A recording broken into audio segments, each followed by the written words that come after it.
Imagine waking up one day and realizing your country is slowly going bankrupt and nobody's talking about it. That's what's happening in Canada right now. While Canadians were sold the dream of safety, stability and prosperity, the economy underneath has been rotting from the inside out.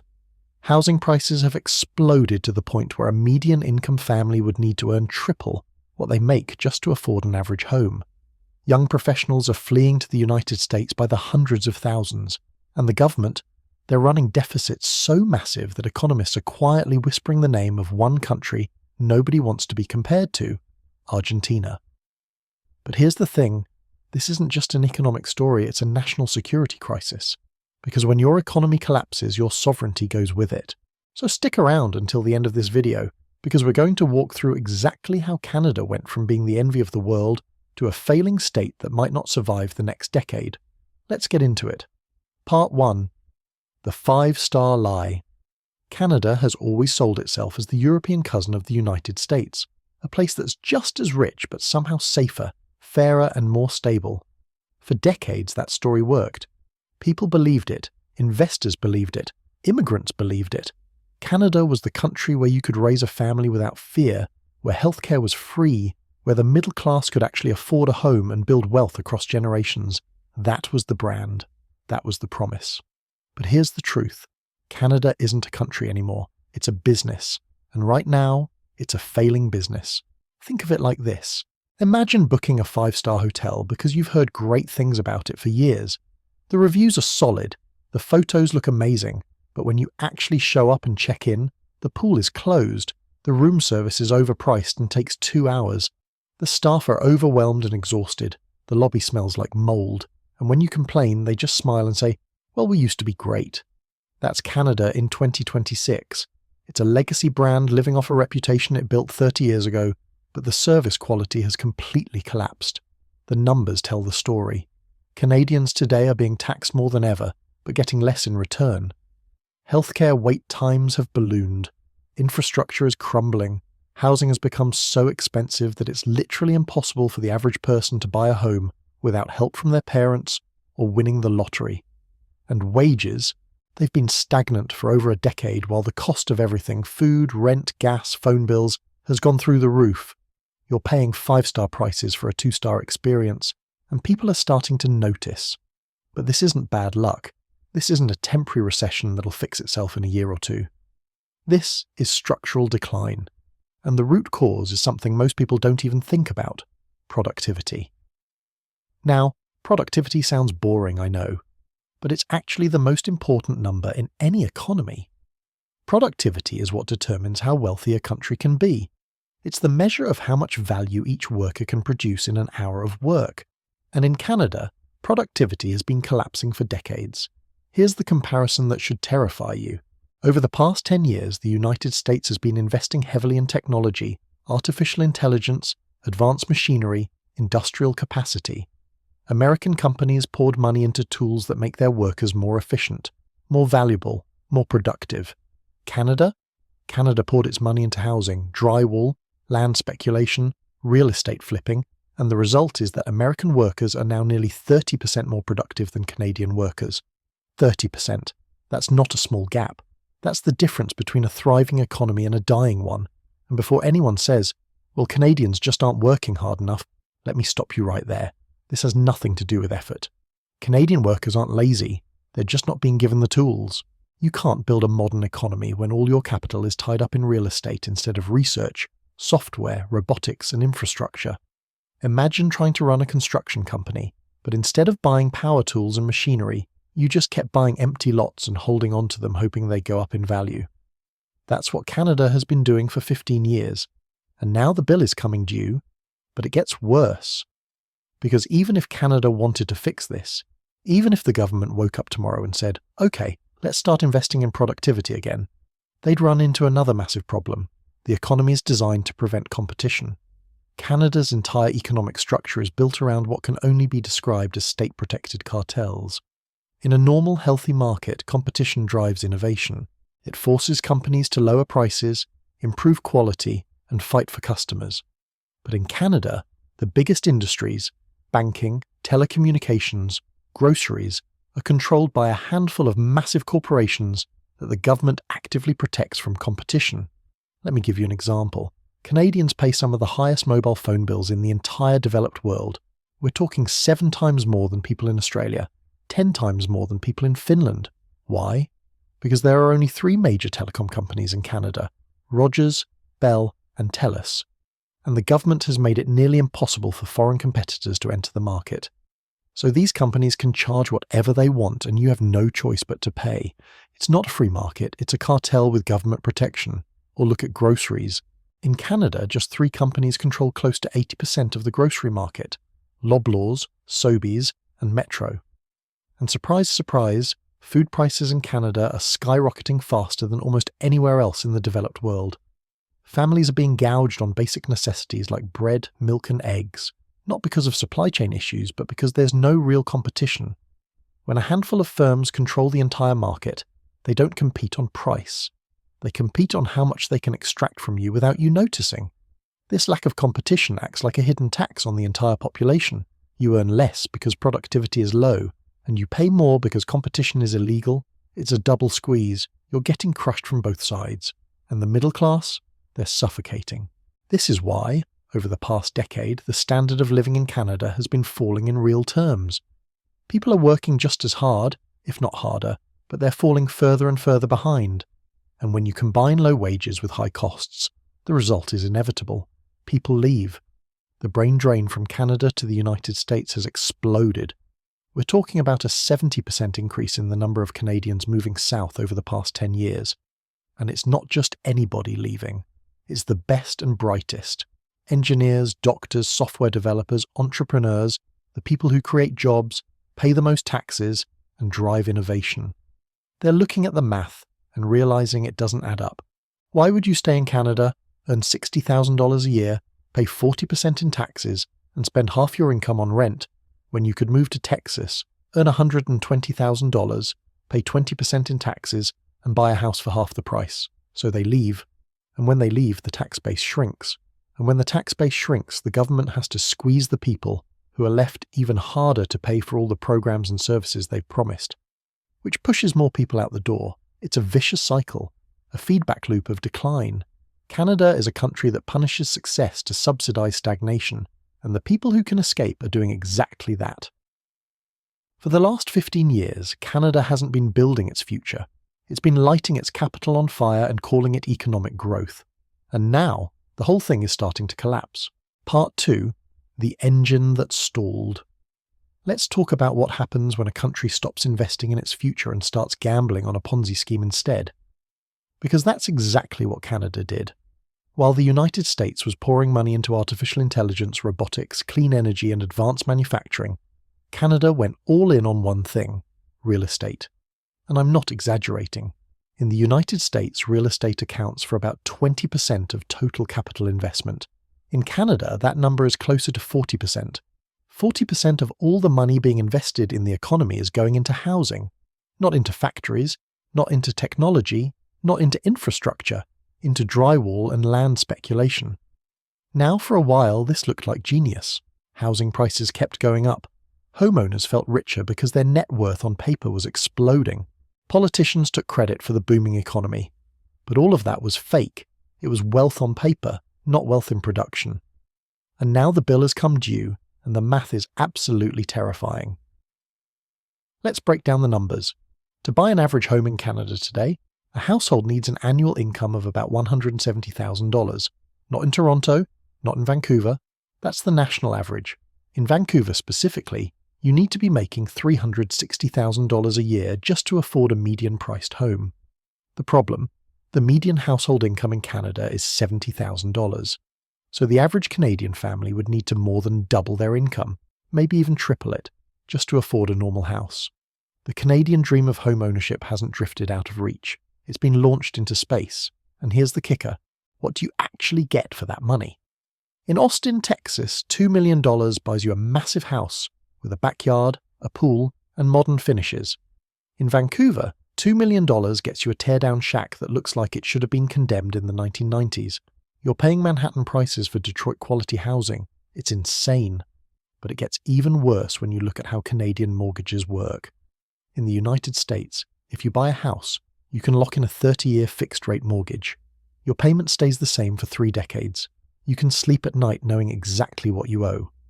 In Canada, most mortgages are structured as 5-year terms with variable rates. So when interest rates spiked in 2023 and 2024 to fight inflation, millions of Canadians saw their mortgage payments double or even triple almost overnight. People who were barely scraping by suddenly couldn't afford their homes anymore, and they had no way out because selling meant taking a massive loss in a falling market. So here's the question. If locals can't afford to buy and the economy is stagnating, what's keeping prices so high? Why hasn't the market collapsed yet? Well, that brings us to one of the darkest secrets of the Canadian economy: snowwashing. Canada has a reputation around the world as being polite, law-abiding and clean. But in the global financial underworld, it's known as one of the easiest places on earth to launder money. A government-commissioned report in British Columbia a few years ago blew the lid off this. It revealed that billions of dollars in black market money have been funneled through Canadian real estate every single year. We're talking drug cartel money, organised crime money, corrupt foreign officials hiding their wealth, all of it flowing into Vancouver and Toronto real estate like it's a washing machine for dirty cash. Here's how it works. You set up an anonymous shell company. You don't put your name on it. You don't disclose who actually owns it. Then you use that shell company to buy a house or a condo in cash. No questions asked. The property sits empty. You don't care about rental income. You don't care about the neighbourhood. You just need a place to park your money where it looks legitimate. And Canada makes this incredibly easy because, for years, the government didn't require any transparency about who actually owned these properties. So when you're a regular Canadian trying to buy your first home, you're not just competing with your neighbours. You're competing with international money laundering operations. You're bidding against organised crime syndicates.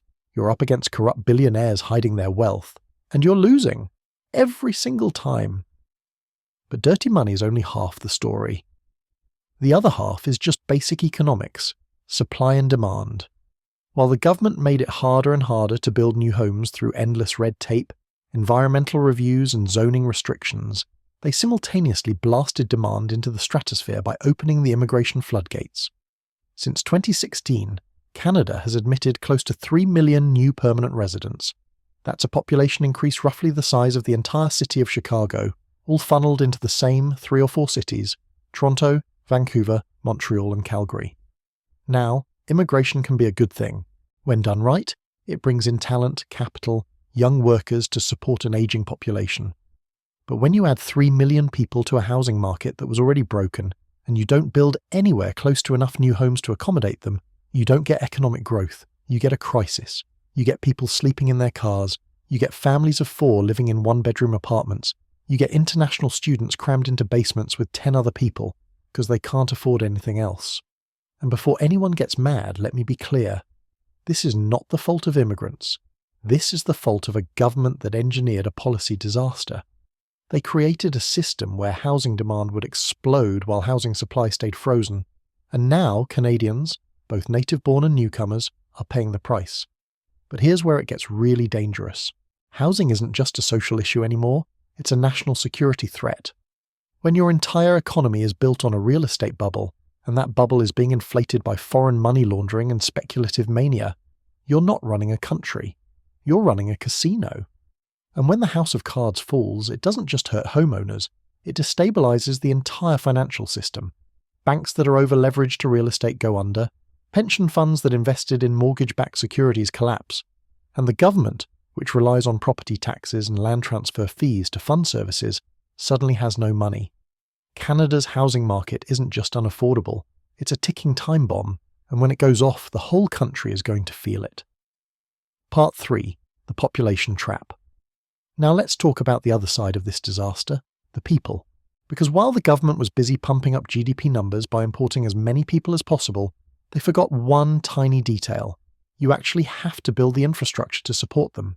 Here's the thing most people don't understand. When politicians brag about GDP growth, they're talking about the total size of the economy. But total GDP doesn't tell you if people are actually getting richer. What matters is GDP per capita, which is total economic output divided by the number of people. And in Canada, GDP per capita has been falling for years. That means the average Canadian is getting poorer, even though the economy as a whole looks like it's growing. This is what economists call the population trap. Canada's entire economic model is built on endless population growth. The government can't afford to stop bringing in new people because the economy would immediately contract. But they also can't afford to keep bringing people in because the infrastructure is already collapsing under the weight. So they're stuck running faster and faster on a treadmill just to stay in place. And the real damage shows up in something called capital dilution. When you add more workers to an economy but don't add more tools, machines, or technology for them to use, everyone becomes less productive. Imagine a construction site with 10 workers and 10 shovels. Now imagine adding 10 more workers but not buying any more shovels. Suddenly half the workers are standing around with nothing to do. That's capital dilution, and that's exactly what's happening in Canada. But it gets worse. The government created massive loopholes in the immigration system that corporations quickly learned to exploit. Canada has something called the Temporary Foreign Worker Program. In theory, it was for jobs Canadians didn't want to do. In practice, it became a tool for corporations to undercut Canadian wages and exploit vulnerable foreigners. Businesses post fake job listings with ridiculous requirements so no Canadian will apply. Then they tell the government, we need to bring in a foreign worker, and there's an entire underground industry built around selling these jobs. Consultants and sketchy business owners literally sell job offers to desperate foreigners for tens of thousands of dollars. Why? Because that job is their ticket to permanent residency. The business gets cheap labour, the consultant pockets a fat fee. And the Canadian teenager looking for a part-time job gets told, sorry, we're not hiring. The United Nations has flagged Canada's temporary foreign worker system as a breeding ground for modern forms of slavery. We're seeing international students living in vans, people crammed into basements with 12 others, workers too scared to complain because if they lose their job, they lose their visa and get deported. But the exploitation extends to international students. Canada has seen an explosion of diploma mills, often located in strip malls above pizza shops, that exist for one reason, to print student visas. Students arrive expecting an education, realise it's a sham, and are forced into the gig economy just to survive, driving down wages while pushing rents higher in the poorest neighbourhoods. And here's the scariest part. Historically, one of the most reliable predictors of civil unrest is a surplus of young men with no economic prospects. Right now, Canada has a statistically significant surplus of about 250,000 men in the 20 to 29 age bracket compared to women. That's a generation who can't find stable work, can't afford housing, can't start families, and see no path to matching the living standards their parents had. That's not a recipe for a recession. That's a recipe for a revolution. Part 4. Argentina on fast forward. So the economy's broken, the housing market is a bubble, the population is being exploited. You'd think the government would step in, right? But instead, they're making it worse. In late 2024, Justin Trudeau's government had become so toxic that even his own party wanted him gone. Enter Mark Carney, the former governor of the Bank of Canada and the Bank of England. He was sold as the technocrat who would finally rein in the deficit and restore fiscal discipline. But here's what actually happened. Despite all the promises of restraint, the Carney administration is now on track to run a deficit somewhere between $70 and $90 billion. That would be the second largest deficit in Canadian history, surpassed only by emergency pandemic spending in 2020. We're not in a pandemic, we're not in a war, and yet the government is burning through money like there's no tomorrow. Canada isn't borrowing to invest in infrastructure or technology, they're borrowing to keep the lights on, to plug holes. And when you're running massive deficits while your productivity is collapsing, you're not investing in the future, you're mortgaging it. This is where the comparisons to Argentina start to make sense. 100 years ago, Argentina was one of the richest countries on earth, the Canada of South America. But then it made catastrophic policy mistakes. It protected failing industries. It ran massive deficits. It printed money to cover the gaps. And slowly, over decades, it went from being a global powerhouse to a serial defaulter, lurching from crisis to crisis. Canada is now speedrunning that same trajectory. In a leaked report earlier this year, federal police warned that Canada could face civil unrest once the public fully realises that the next generation will be permanently poorer than their parents. The police are warning of widespread social breakdown, because if the money runs out, the country itself could fracture. Canada isn't held together by deep national identity. It's held together by money. specifically by equalization payments, massive transfers of cash from richer provinces like Alberta to poorer ones like Quebec. But what happens when the rich provinces go broke or decide they've had enough? We're already seeing renewed calls for separation in both Alberta and Quebec. If the federal government loses its ability to keep the provinces aligned, the whole confederation could fall apart. Part 5. The foreclosure notice. But Canada's biggest problem might not even be internal. Because while the country is busy tearing itself apart from the inside, there's a much bigger threat looming from the outside: the United States. Under the current US administration, the tone has shifted dramatically. We're now seeing what national security analysts are calling the Trump corollary, a blunt reassertion that the Western Hemisphere belongs to the United States, and that non-hemispheric competitors, meaning China, are not welcome. And to enforce that, Washington has taken a sledgehammer to the trading relationship with Canada. The tariffs imposed in 2025 weren't just a trade dispute, they were economic warfare. When 75% of your exports go to one customer, and that customer decides to squeeze you, you don't have a negotiation. You have a hostage situation. But it gets worse. The rhetoric coming out of Washington has shifted from protectionism to something that sounds a lot like annexation. Because here's the truth. The United States doesn't want Canada's economy, but it absolutely wants Canada's resources. Canada sits on some of the largest reserves of critical minerals in the world: lithium, cobalt, graphite, rare earths. These are the materials that power electric vehicle batteries, solar panels, semiconductors, and advanced weapon systems. And the United States is desperate to secure these supply chains. Right now, China controls the majority of global critical mineral processing. Canada has those resources, but Canada doesn't have the political will to extract them. So when Washington looks north and sees a country with the resources but not the resolve, Canada starts to look less like an ally and more like a liability. The ultimatum is becoming painfully clear. Either Canada gets its act together, secures its resources and integrates them into the US supply chain, or the US will do it for them. This isn't a conspiracy theory, this is geopolitics. Weak countries don't get to stay independent, they get absorbed. Part 6. The last exit ramp. So is Canada doomed? Not necessarily. Canada still has cards that most countries would kill for. It has the world's 4th largest oil reserves. It has uranium to fuel the nuclear energy renaissance. It has the critical minerals needed for EA and electric vehicle revolutions. And it has a highly educated population currently being wasted on Uber driving and real estate speculation. The path out isn't a mystery. It requires political will to do 3 things Ottawa has avoided for over a decade. First, unlock the energy. Canada is sitting on trillions of cubic feet of natural gas that Europe and Asia are desperate to buy. If Canada fast-tracked liquid natural gas export terminals, it could turn its energy sector into a cash machine. Second, smash the oligopolies. Canada's cost of living crisis is largely artificial. If Ottawa opened these markets to real competition, letting American carriers compete with Rogers and Bell, or letting European grocery chains compete with Loblaws, prices would fall and productivity would rise overnight. And third, the grand bargain. Canada needs to use its critical minerals as leverage. The play here is strategic integration.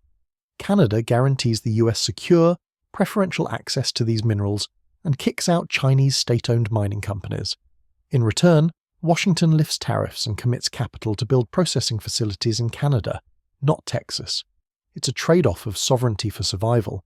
And in 2026, survival might be the only game in town. If Canada makes this pivot, away from a real estate casino and toward an industrial powerhouse, it won't just survive.